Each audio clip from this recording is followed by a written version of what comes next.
Hello, everyone. Welcome to another Wow Ergonomics. We've moved the day again. Yeah. It's Thursday at noon, isn't it? Our sort of home of Wednesday at noon has sort of been neglected really now, hasn't it? We've just sort of moved on. We just sort of flip-flop throughout the week whenever we can fit it in. Yeah, but never mind. Still, Thursday feels good, and for a lot of people out there, that means they're over Hump Day as well, which is good. Now, look in the background at the moment. Have you seen what I've done? I've kind of illuminated us with a kind of warm incandescence from a new backer product, which we'll talk about in a little while. Absolutely. But first, I must introduce you to our guest this week. Now, I don't know whether you can guess who it is, Stephen, but have a guess. Is it a lady called Elaine? It is. It's a lady called. I just don't know. I just don't know how you managed to do that. It's almost like you can mind read. Yeah. Elaine, hello. The management mentor. So it's me. Yes, tell everyone. Say hello to Elaine, everybody. Hello, tell everyone what it is that you do. So I do coaching and mentoring for managers, specifically people managers.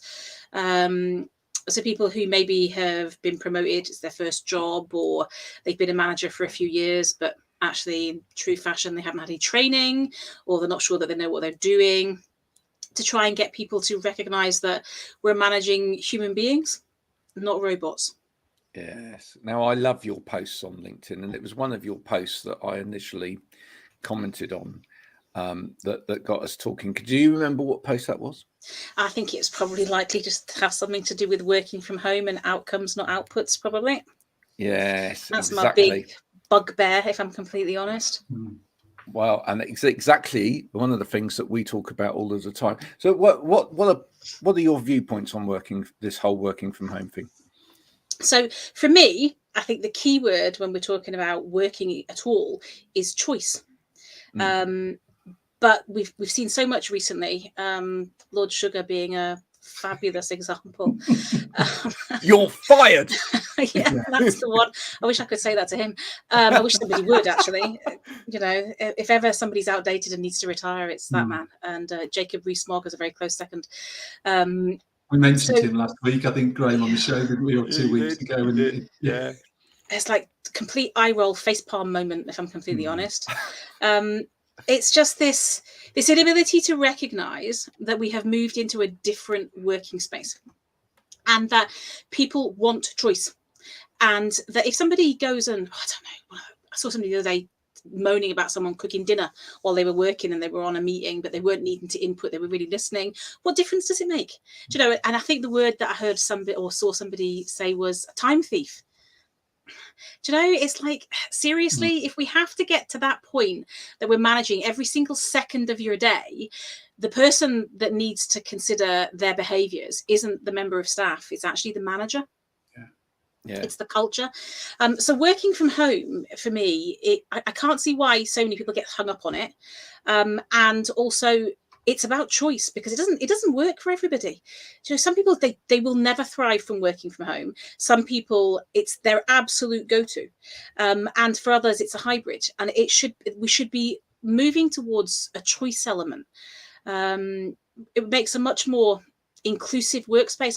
You probably don't know this, or well, you might if you see my posts. I've got an autistic son. He's 11, and he struggles. He's quite high functioning, but he struggles a lot with people, and people interactions are quite draining. And I can see him as he gets older potentially being somebody that actually working from home is where he'd thrive. But working in an office will be really draining. He comes home from school and he needs to go to his bedroom for an hour because he's been with people all day and he can't function. He described it last week. I come home, mummy, and my head's like a war zone, only there's nobody winning. And then I have to go to my bedroom, and eventually the war ends, but nobody's won, but I've got to clean up the mess in my head. And for a lot of people, that's how they function. And so if we can create a choice element that says, how do you want to work?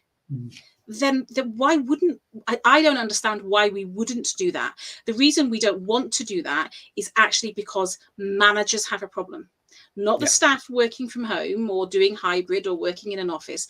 The managers need to see you. They need to see your outputs every second of your working day, because only at that point can they be comfortable that you're working, rather than saying, this is the outcome that I need you to deliver. This is when it needs to be done by. What do you need from me that will enable you to do it? Let's agree how we're going to review it, and then just go and do it. And in fact, actually, Elaine, before we blame the managers, do we blame, because they're humans, after all, do we blame the culture? We can do, but so often, so you get a corporate culture, but managers will also, to a certain extent, establish a culture and like a micro culture within their own teams as well. And so I've worked in organizations where the culture has been really flexible and open, and then you come across a manager who is completely different. And so they then create a micro culture. They're also the ones that need to challenge. You know, they need to challenge because they're the ones on the ground with the staff. So, you know, if you don't have the right leadership, and they are disconnected. Ideally, they shouldn't be, but let's be realistic about this. There aren't many CEOs who actually go and speak to their frontline teams. The managers are the ones who need to challenge that. And so you're right, to a certain extent. There is an element of training, support, mentoring, coaching that they don't get. Or you've got the wrong people in the job. You know, one of the big things is putting somebody in a management position who doesn't have any empathy. If empathy is not your thing, you shouldn't be managing people. And so I think there's a lot of complexities within it. But ultimately, a manager's role should be to challenge and to create their own micro culture within their team. And so often they're not owning that space.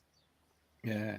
I mean, it's always been the case, hasn't it, that a lot of people end up becoming managers as opposed to, you know, really they've got a career where they want to become a manager. They end up becoming a manager because they've succeeded into that position by being good at what they were doing. And actually, a lot of them will fail as a manager because they don't have the skills. And damage themselves in the process. Yeah, as I say, I've seen that in multiple sort of sales functions that I've worked in, where and this might be what you're going to cover broadly later on, Elaine. But when you've got salespeople, and the best salesperson who performs really well then looks for the next opportunity, they've gone as far as they can in their selling role, and therefore the natural role then is to become a manager and manage a group of people like themselves. But a good salesperson is absolutely not necessarily a good people manager. And that's where I think, and one of the things where you hopefully get involved is that disconnect where someone goes into a management role because of success within another department, but actually, are they the right fit? Like you say, do they have the right empathy? You know, if they're a successful salesperson, they're potentially a little bit sort of selfish and focused, narrow-minded in their focus of hitting a sales goal. But when you step into that sales management role, you've got an empathy of managing 6, 10, 12 different people and all the issues which come with that. Absolutely. And that's the problem, isn't it? People, I think, when they set off in their careers, they don't set off the career doesn't start as I want to be a people manager. They become probably 90% of cases a people manager by default because they're a good salesperson or a good accountant, you know, and then and you're right, they hit a ceiling where if they want to earn more, then they have to take on teams. And if that's not the natural, and those skills are a natural affinity with them, then it becomes much harder. And they aren't often given training, or if they are given training, nobody bridges the gap between, because you can teach somebody as much as you want in a classroom. When you actually go into the workplace and there's a person in front of you, it's a whole different ball game. And then there isn't somebody to say, actually, I've got this problem with this member of staff and I don't know what to do. And it's about having conversations with people, and nobody teaches you that. You know, you can do training, you can learn about leadership theories and management theories and management styles as much as you like. When you're sitting there with a person who has a problem, maybe they're not performing, or something else has happened, or there's bullying, something that's going on in the workplace, then you're dealing with a person and their emotions as well as your own. Do you know, if someone's sitting in front of you shouting, and how do you not take that personally? How do you remain calm and not shout back? And you need to run that by somebody and say, what do I do? How do I deal with this? But the classroom environment doesn't train you for that. And quite often we do promote people. And then we just, because we see the people element, I think often as a bit of a sideline. You're there to make sure that team hits that sales target, and you're a good sales rep at hitting your own sales targets. And that's what we want you to do. But actually, in order to consistently hit those sales targets, you need to manage the people properly. But that's the bit we just sit to the side. A lot of organisations aren't very good at the people stuff at all. No. Very not. No. Now, think about it. We're called Wow Ergonomics, with a little bit of play in that term. But have you ever thought about that from that sort of side of this coin as well? Because what we've seen, Stephen and I, as we've done this program now really since virtually the beginning of the pandemic, and we've seen that this, office culture ebb and flow, and people really struggle with what's going on, and management really struggle with what's going on. But it's clear that, one of the things that has been a struggle with people working from home has been actually looking after those people from a sort of health and wellness point of view as well. And what we've seen has actually been quite diabolical from a lot of companies. They initially didn't give anybody any support whatsoever, and I've even heard of companies where. Or from people in companies where they went, well, for the first 6 weeks, I didn't even have a laptop. I was just trying to work off my phone, etc. But then companies got round to we'll give you a stipend and you can go and buy your own equipment. It's just disastrous because people have just ended up buying whatever tosh that they can find, without any kind of advice or whatever. And you've ended up with a tribe really not supported. Working from home. Is that something that kind of you've seen as well? Yeah, so I think initially there was, obviously we entered that. I think companies could be forgiven for the initial reactions because a lot of people weren't necessarily set up for remote working, and it did throw people. And then there was that global fear, I suppose, that everybody, managers, leaders, the whole lot felt. But we moved through that relatively quickly, and companies were still very slow to react. And I think that if you're going to send people to work from home, they need the right setup, they need the right equipment, and there is an onus on. For me, there is an onus on a company. If somebody is employed to do a job for you, then it is your responsibility to make sure that they have the correct resources to be able to deliver the work that you want them to deliver. And it is up to you to provide that. We shouldn't be saying to people, go and buy your own equipment. We should be saying, what do you need to do your job? And they should know that. And then they should be able to provide that. And I think the conversation that doesn't happen. So if we move beyond this specific tech, I think that a lot of people they just weren't set up for that. And then there was a panic, and then they were slow to move forward with that, if I'm honest. Was then the element around, what do you need from me that will enable you to function? What do you need from me that will enable you to continue to do your job? Because for a lot of people, there were children. I've got 2 young boys. My boys were at home because the schools were closed. And so there's that. And I think that people had forgot how much reliance was put on just those individual chats around the coffee machine in the office, and how you picked up nuances on how somebody was feeling. And conversations have become very much focused around work. I'm speaking to you because I want you to do this, or I want you to do that. And I think it took a long while, and a lot of people still aren't there, in having conversations that were not about work, but a touch-based conversation, or an online co-working session where actually you would say, for this half a day, we're available to all just log on and be in this Teams room or Zoom room, whatever your tech is. But we're all there. And actually, if it turns into everybody has a cup of coffee and we have a chat, then that's all right. But the touching bases with staff, I think, became about work and not necessarily about how people were coping, because it needed an initial formalization of that before people kind of found their feet. And I don't think that's happened for a lot of people. And then managers themselves, we are human. And so they needed the support that I don't think has happened to be able to transition. How do you manage remotely, especially if micromanagement is your thing? It's terrifying. Do you know, if needing to see every little tiny output that somebody does on a day-to-day basis is how you function as a manager, that's not, you can't flick a switch on that overnight. Yeah, suddenly you've still got those KPI reports to put in, but you don't know how to action it anymore. Must just say happy birthday, Steve. You know, we've got all of these people coming in. Chris saying happy birthday. Chris saying happy birthday. But yeah, I mean, and Scott putting the point, it can be an issue when companies only promote from within. I think it can be an issue even when companies recruit.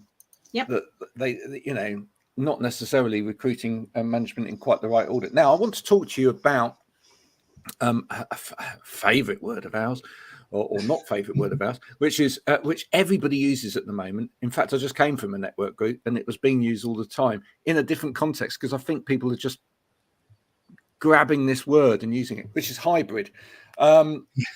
Personally, I'm a bit sick of the word, and I actually think, and I don't think it's necessarily very healthy, because again, Stephen, I don't know whether you remember, but right at the beginning of the pandemic, we were hearing a lot of people beginning to see the light here and going, this is the opportunity for flexible, I'll use that word, flexible working.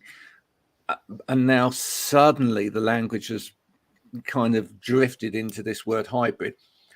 But what I'm seeing in terms of posts, and you've probably seen these on LinkedIn, etc. as well, Elaine, is lots of formulaic type management posts around hybrid working, where it's, which of these do you think is best? 3 days in, 2 days out, 2 days in, 3 days, you know, and it's like, you know, and I try and comment on as many of those as possible. Okay.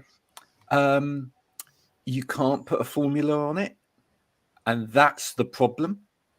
If I remember background, didn't Nicola Pease, who's a bit of a friend of the show and someone we speak to quite you know, on a regular basis. I always remember Nicola saying, and if I get this right, hybrid is more about the location, flexible is more around the hours and when you do them. That's right, isn't it? That was a sort of definition. I think she was saying it was getting used in the wrong time and the wrong place, in the wrong context. So one they're not the same. They're totally different. Flexible is where you do your work. Hybrid is where you physically perform that function. And this is a financial pressure that's being put upon organisations now to try and get people back into the office, because otherwise, you know, the whole of the infrastructure goes to pot. You know, the Pret-a-Manger that was servicing this office block and the three down the road is going to go bust, because nobody's going down that road anymore. You know, other coffee shops, food shops are available, but that's, you know, where the government want people going back to work, using the public transport, going back into these offices. You know, a lot of them own offices themselves, which means that, you know, or maybe signed off HS2. Yeah, exactly.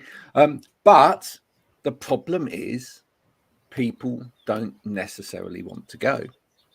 And one of the reasons is we've learned that by allowing ourselves to work in the way that suits us, it suits the rest of our lifestyle as well. And you mentioned, Elaine, you've got an autistic son. I've got an autistic son. Now, in terms of support, I can do that so much better if I'm working from home. That doesn't mean to say that I couldn't go into an office, etc. But if I went into an office once a week or twice a week to do some stuff with people, I wouldn't want the same experience when I went into the office that I've got at home, because I wouldn't see the point. Why would I just grab everything that I've got at home, take it in the office to sit there and, you know, in my little booth working away, just to go home again. I can do that at home. I don't need to go to an office to do that. So if I'm going to go to the office, I want to actually meet with people and do collaborative stuff but secondly, the day now I've got into a routine here, the days that I need to be doing not work or the times that I need to be doing not work because I need to support my family might be this time. Yeah. So that's the routine. That's the routine I want to maintain. So I can't fit into somebody else's routine. It just doesn't fit. So it's got to be flexible.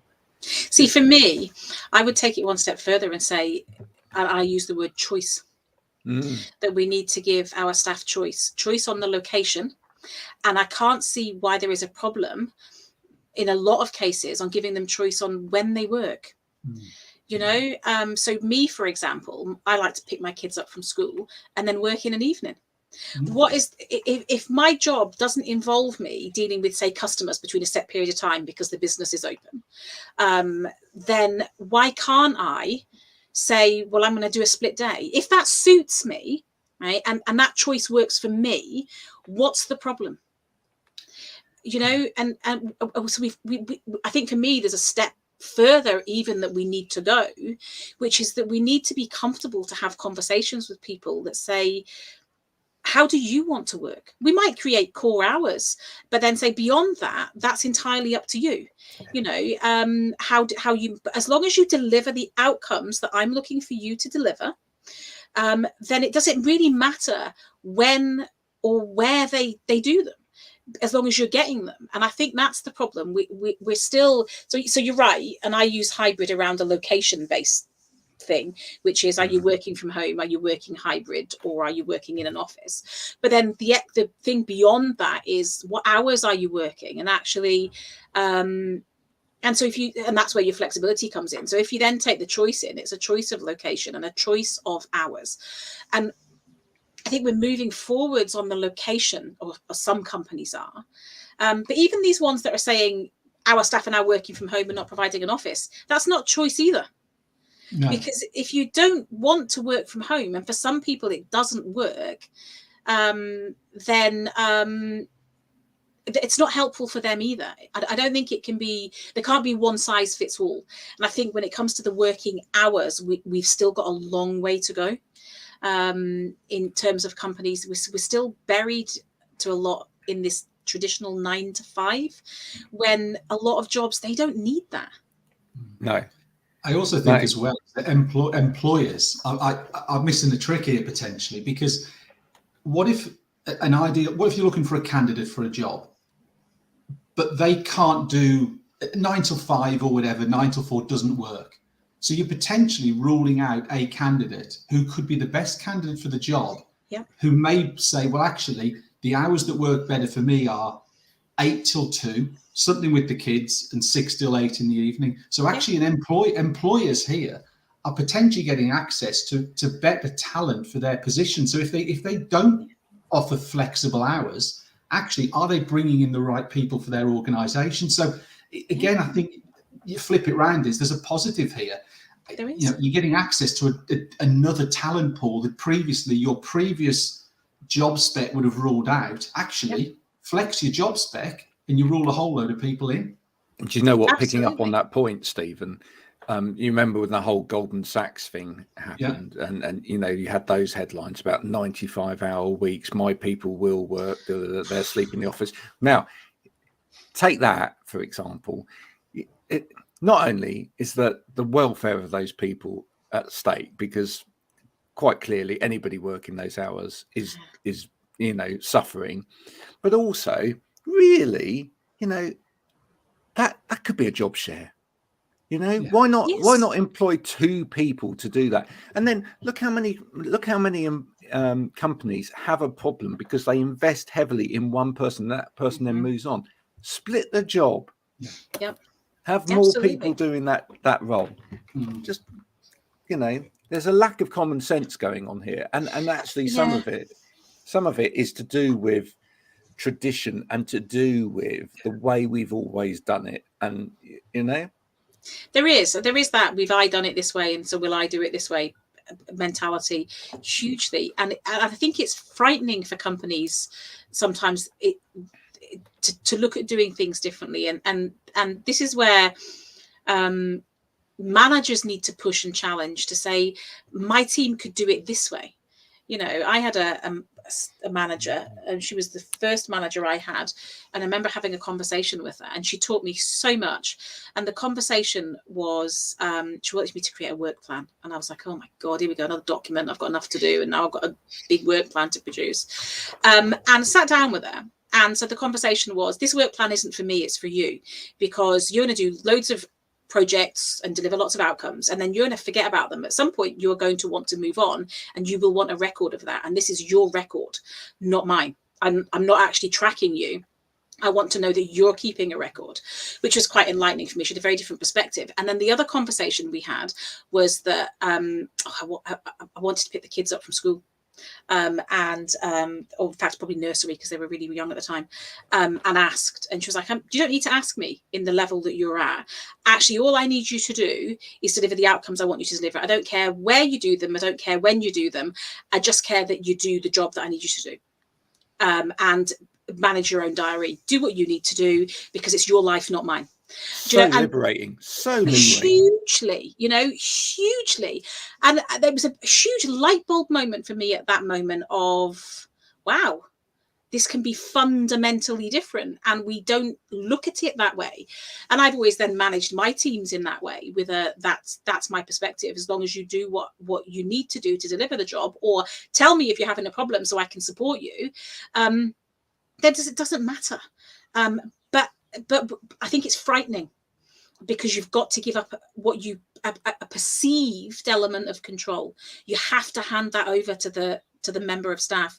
You have to create the trust. And while managers will say they trust their teams, the reality is 9 times out of 10, actually, they don't. They want to, but they don't. And they won't take that step back. And so I think there's a huge fear on looking at how can we look differently about our staff team. What do we actually, let's look at what we need them to deliver. What are the outcomes? And then take it from there. Because actually, if somebody can't deliver the outcomes, then that's not the right person for the job. But if they can deliver the outcomes, but they want to work Saturday, Sunday and have Wednesday, Thursday off, what difference does it make? Yeah. So just going back to the Jacob Rees-Mogg thing that we were joking about earlier with the notes on desks. So there's 2 sort of trains of thought.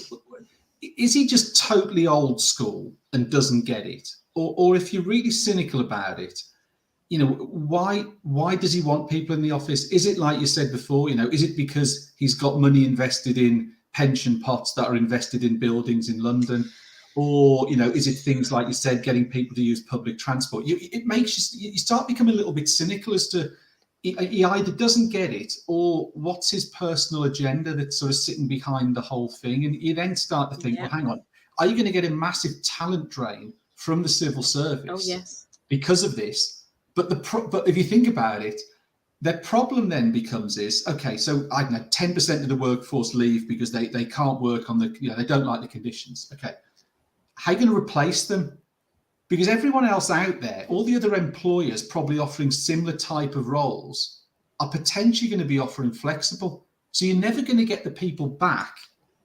If you want them in the office, you're going to really struggle to replace people. And then you're going to have a problem that you just can't get the numbers in.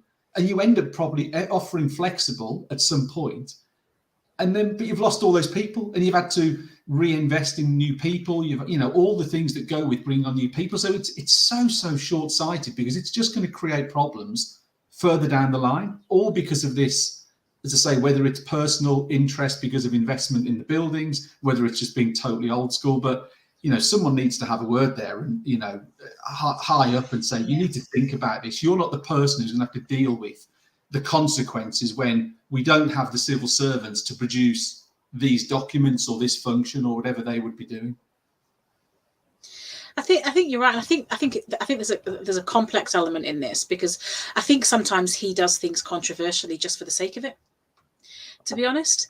When you look at his behaviors, I think that there is there is somebody that needs to be in the limelight, whether it's for good or bad, to be completely honest.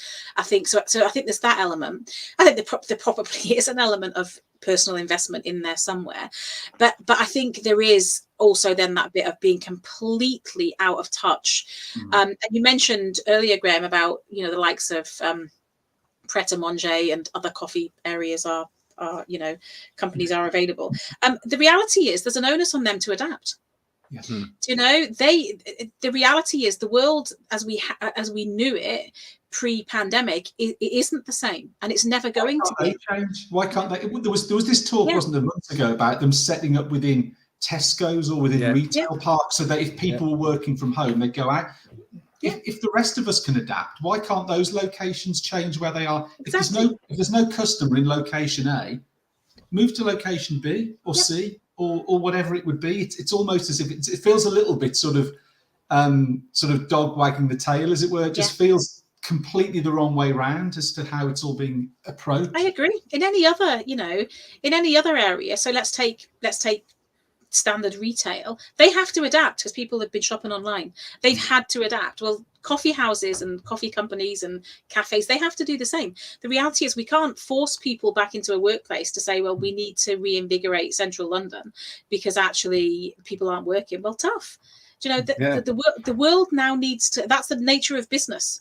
Do you know, well, look at all of the ones that did grow exponentially during the pandemic, you know, the Just Eats, the Deliveroos, let's take the food to the people wherever they are.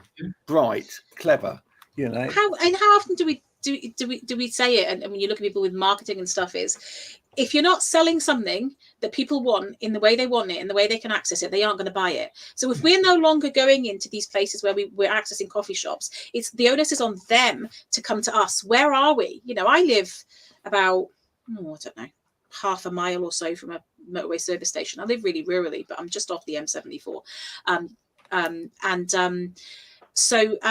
But there's a Costa coffee there. And I nip down because actually it's quite nice to have a Costa coffee, and it's there.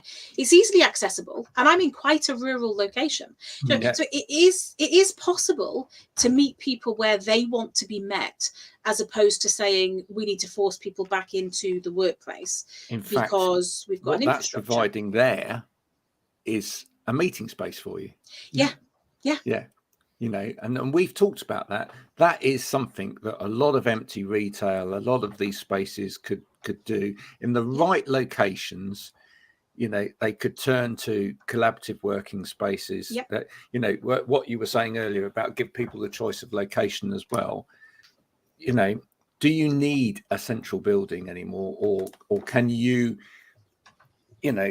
find a way of having a club card, if you like, for maybe not that, because that belongs to a certain supermarket, but a card that puts you in the club where you can go and work at various different co-working spaces because you belong to this company. That makes so much sense. And who's to stop somewhere like Pret or Costa opening a small thing within those? You know, you've got, what's the big company that does co-working? Is it WeWork? WeWork. Yeah. You know, things like, you know, so, and then go and base yourself in there, and so I think they need to look at how they deliver their business differently. And I think the government is central government is out of touch in terms of what people want. I think so many people we were forced to do a full stop when this pandemic started. People that had been running at 100 miles an hour were forced to stop. There was no choice. And then with that stop, when you've adjusted to it, comes that I don't want to go back to that because that doesn't work for me. You know, I used to travel 40 minutes each way to an office. I wouldn't do that now because that's an hour and a half each day that I don't even know how I fit it in. The traveling, because I've filled my day with other things, and other people are the same. You know, I do a lot of CV writing and job searching with managers, and so that element of my business was really, as you can imagine, really busy in 2020. With loads of people looking for jobs, and one of the constant conversations I was having with people were, I don't want to go back to that. That lifestyle doesn't work for me anymore. I've realized that there wasn't anything else for me other than working. You know, those people at Goldman Sachs that were working 95 hours a week, then have had to stop, will probably, a lot of them will be saying, I don't want that. I want this, there has to be more, and I want more. And an employer that can't provide that is going to be one that is definitely going to struggle to get the right talent, because the best talent will go elsewhere where they've, and at the moment it's a bit of an employees market. That will change again, like it always does. But people are electing to make choices, and it's not always about the salary. It's now about, what else are you offering me? What choices are you giving me in when, where, and how I work? And if you're not offering that, then people are choosing to walk away. So we'll end up with a civil service that has people that nobody else takes on, or that are inflexible in themselves. So you create an inflexible culture because you're just attracting people that not necessarily the right people for the jobs, but the people that will perpetuate your culture. It's a lot to sort out, and we are slowly but surely sorting it out on this show. Well, we're talking about it anyway. And we have to talk, because we have to create awareness, and then from awareness we will then move into acceptance and change. But if we don't talk about it, then nothing changes, does it? Wouldn't it be great to get someone from the opposite side of all of this, Graham? Whilst it's highly unlikely that Jacob Rees-Mogg or whoever would come on this show, but it'd be interesting to get someone like that to really sort of, you know, quiz them and understand where they're coming from, because actually maybe the way they're projecting themselves, they're being misunderstood. Maybe they need their eyes, but it'd be interesting to get that conversation going, wouldn't it? Really, it's almost a bit of a, they come out with these sound bites and then they disappear behind it. Actually, come and engage in the conversation. You know, we're giving you our thoughts.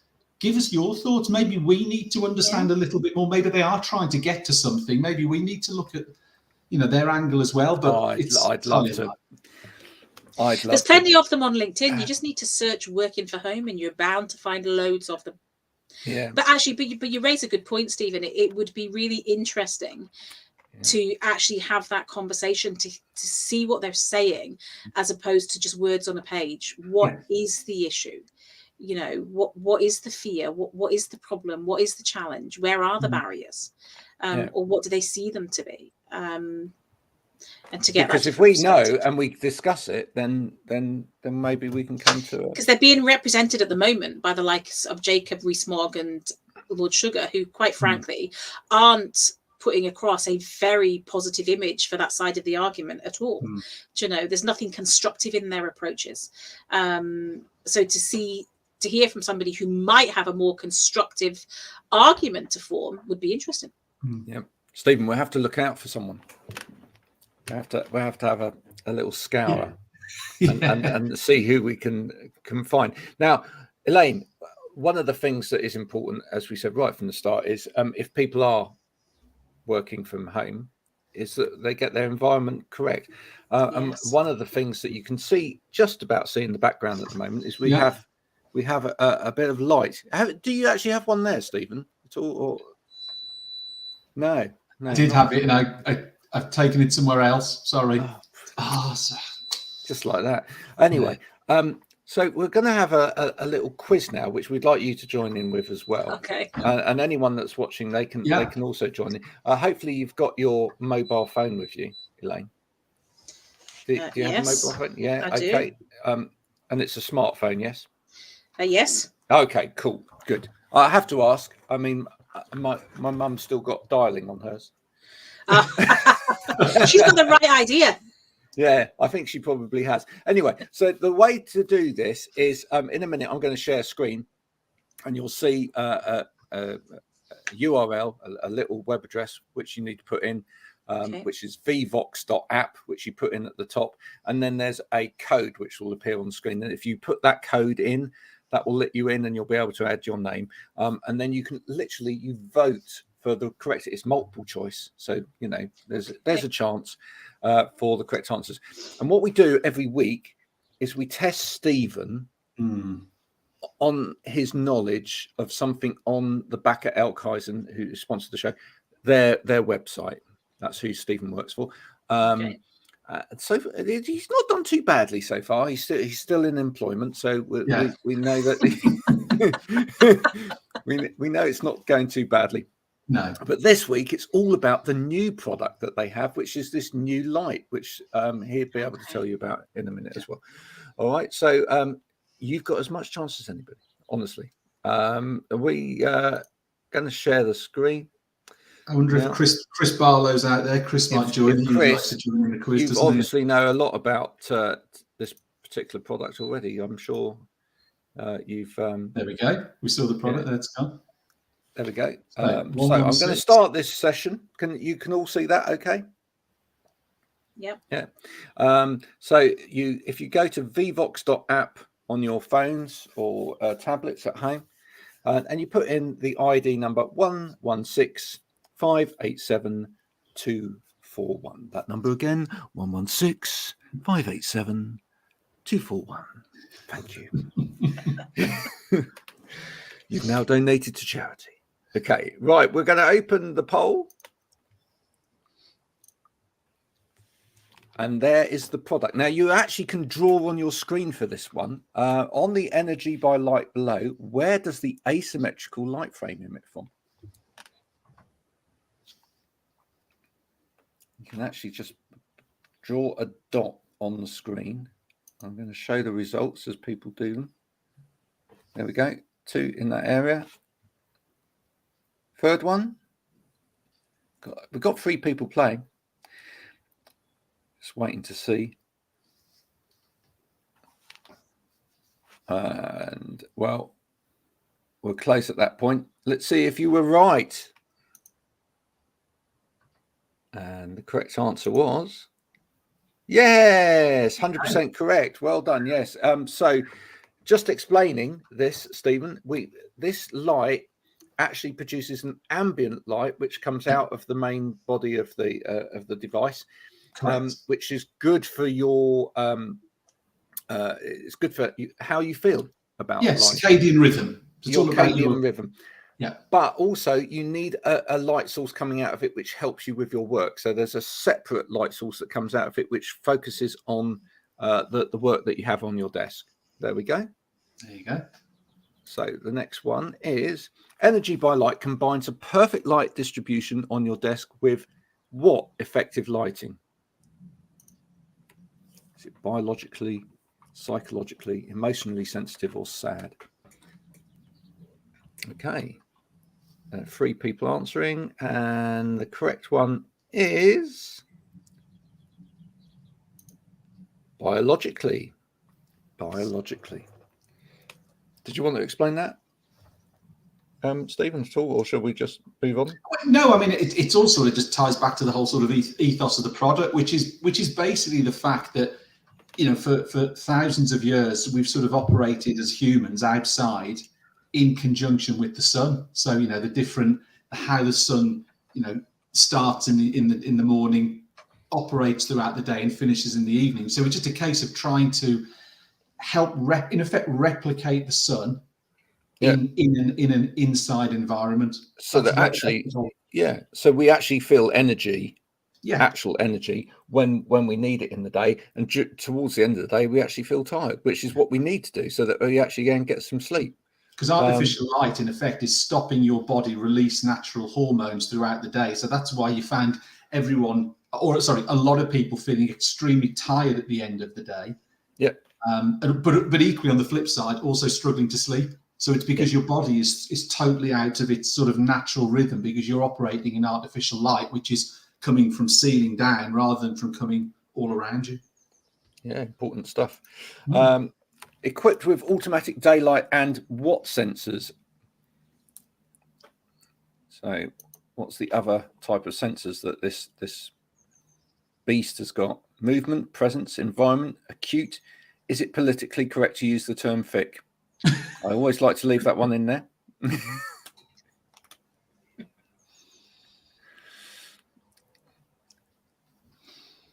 Someone actually voted that one last week. They did. Which I thought was great. It's probably Chris Barlow. He does like to put the wrong answers in. Yeah, absolutely. So we've got one for movement at the moment. Waiting on a second vote. 2 for movement. Just give it a second. Okay. Well, let's see what the correct answer was. The correct answer there was presence. Equipped with automatic daylight and presence sensors. So there you go. The energy by light uses a lighting system similar to which airline? Virgin, EasyJet, Aer Lingus, or Norwegian? Wow. I didn't know this one. 2 for That's a Norwegian. Yeah, I'm taking a guess on this one. And you spelled Aer Lingus wrong, so it's not that one. Yeah, no, it's not that one. Oh, schoolboy error. There we go. You can tell I'm dyslexic, can't you? The correct answer is Norwegian. That's not on your website. No. But I know it to be a fact. Right, because I have been on Norwegian Airlines, and they use a very similar system on the airlines. And do you know what? It was interesting because I went over to America on one airline and came back on Norwegian. Okay. And you felt so much less tired flying on an airline where they use this cadence rhythm lighting, and the lighting changed throughout the flight. It honestly made such a big difference. So yeah, I can attest to the fact that it does actually work. Who created the original task light? Was it Charles Luxo? Was it George Carwadine? Was it Dion Dupuis or Gerald DeCanto? Are these all real people? No. Of course not. Where would the fun be in that? In the spirit of not following Elaine's answer. Oh, I've not voted yet. Oh, there you go. Right. So we have a couple of people going for George Carwadine, and we have one for Dion Dupuis. Correct answer, of course, was George Carwadine. Oh, good guess. Who actually came up with the first angle poise type lamp. yeah. There we go. I wondered whether someone was going to go for Charles Luxo. The circadian rhythm is the human's biological rhythm, and it comprises of 24 hours roughly split between so many hours wakefulness and so many hours sleep. Is it 15 hours and 7 hours, 16 hours and 8, 16.5 hours and 8, or 14 hours and 10? I'd expect anybody to get this wrong, really. I'd be surprised, especially anyone who can do the maths. Who can do the maths, exactly. So the correct answer, quite obviously, is 16 hours and 8 hours. I was just waiting for someone to put the wrong answer in there because it would have been funny. Sure what brand of sunglasses does Graham wear? Now, this has clearly got nothing to do with the light, but the sunglasses did make an appearance in the webinar yesterday, if anyone was there. So you may have seen them, and therefore you may have recognised the brand. So is it Ray-Bans? Is it Superdry? Is it Sun God? Or is it O'Neill? No idea. Taking a guess. Yeah, guess. Absolutely. Okay. Well, 2 for O'Neill, 1 with Superdry. The correct answer is, of course, Superdry. Obvious, really. What is the product code of the Energy by Light? Okay, one of these is correct. Is it BNEEBL, BNEEPL, BNEEBP, or Bloop?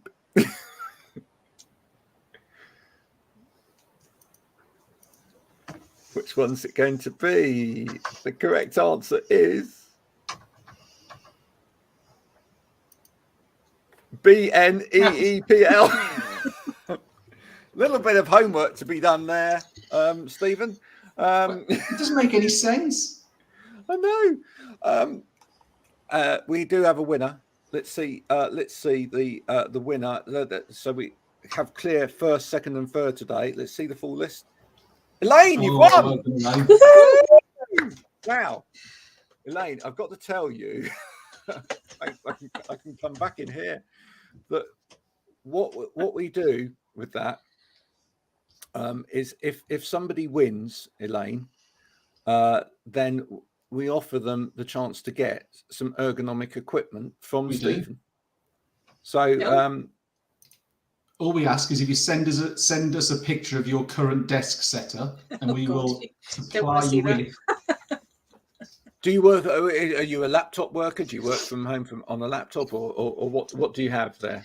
So I have a garden office with a standing desk, one that goes up and down, and a laptop. But I don't know why I have a laptop, because I have a big 24-inch screen sitting here, because I like a huge big screen, because I like to have more than one thing open. I used to have 2 screens, but actually just like a huge big one.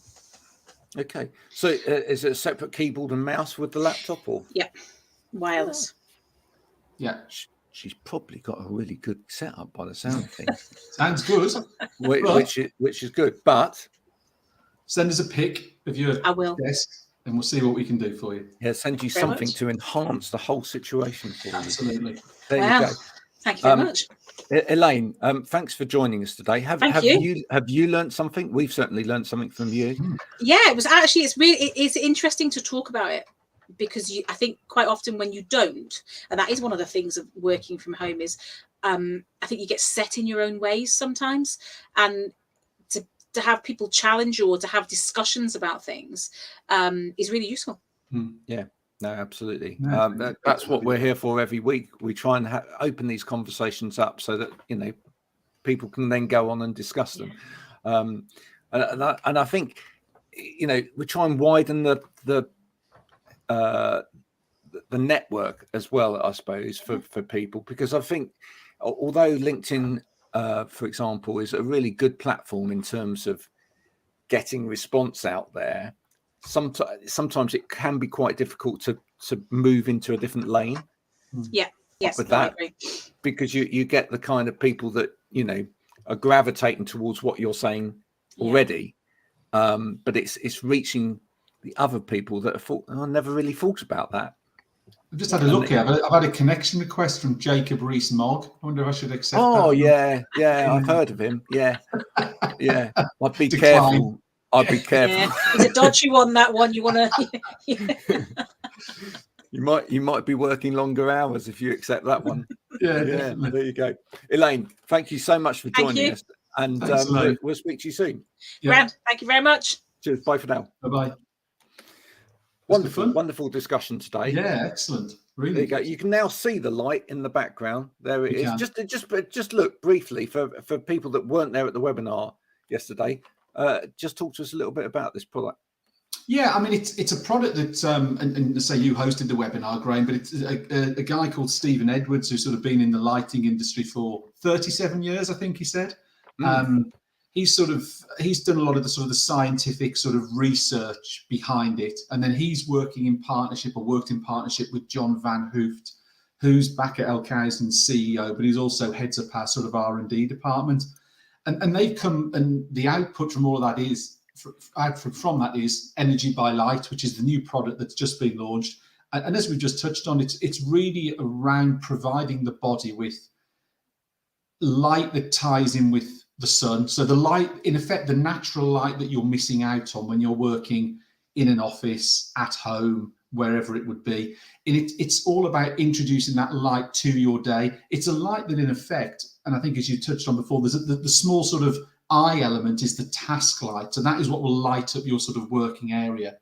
But the main body of the light will change throughout the day to reflect the natural sun. So it starts off with like a bright reddy orange in the morning, sort of changes throughout the day to a very bright white around lunchtime to give you an energy boost, and then finishes off going back to that sort of orange color at the end of the day. So it's in effect a light that changes throughout the day, almost, I think the phrase is sort of mimicking the sun, mimicking natural light, all app based, all app controlled.